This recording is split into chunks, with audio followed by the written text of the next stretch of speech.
ఈ యాక్టర్ని గుర్తుపట్టారా? ఇతను ఈ మధ్య కాలంలో ట్రెండింగ్లో ఉన్న యాక్టర్.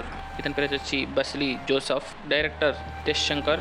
వీళ్ళిద్దరు కాంబోలో వచ్చిన మూవీ పొన్ మ్యాన్. ఈ మూవీలో నాకు రీల్ స్క్రోల్ చూస్తూ ఉన్నప్పుడు నాకు ఒక రీల్ కనబడింది. అందులో ఒక డైలాగ్స్ మాత్రం చాలా ఇంప్రెస్ చేసింది. నన్ను చూసుకుంటూ తిట్టినట్టు, నన్ను చూసుకుంటూ మాట్లాడినట్టు నాకు అనిపించింది. అంత రిలేట్ అయ్యాను నేను. ఒకసారి మీరు కూడా చూడండి. ఎందుకు పనికిరాని చౌటవరా నువ్వు? జీవితంలో ఏ కష్టాన్ని ఎదుర్కోలేదు. నేను బయటకు పంపే దారి ఉంటే లోపలికి వెళ్ళడానికి దారి ఉంటుందిరా. నీకంటూ టైం వస్తుంది, వెయిట్ చేయాలి.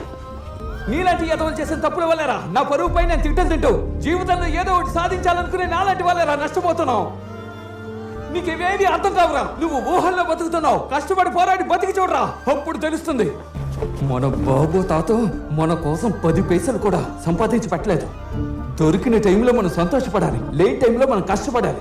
అదేనా లైఫ్ అంటే. నేను ఎప్పుడు ఫోన్ చేస్తే నా లక్షల కొద్ది ఇచ్చేవాళ్ళు ఉన్నారు. ఎందుకోసం? నా క్యారెక్టర్ కోసం, నమ్మకం. ఆ ఒక్కడైనా ఇన్నేళ్ళు నేను సంపాదించుకున్నది. నేనేమి గొప్పను కాదు, కానీ అవకాశం దొరికితే గెలిచి చూపిస్తాను. నేను ఎందుకు అంత రిలేటెడ్ అయ్యానంటే, నేను నా గురించి చెప్పినట్టు చాతగాని వాడిని, ఇంతవరకు ఒక్కసారి కూడా కష్టపడని వాడిని, ఊహల్లో బతికేవాడిని అంత పర్ఫెక్ట్గా సింక్ అయింది. Hats off to the director. Wow, what a movie.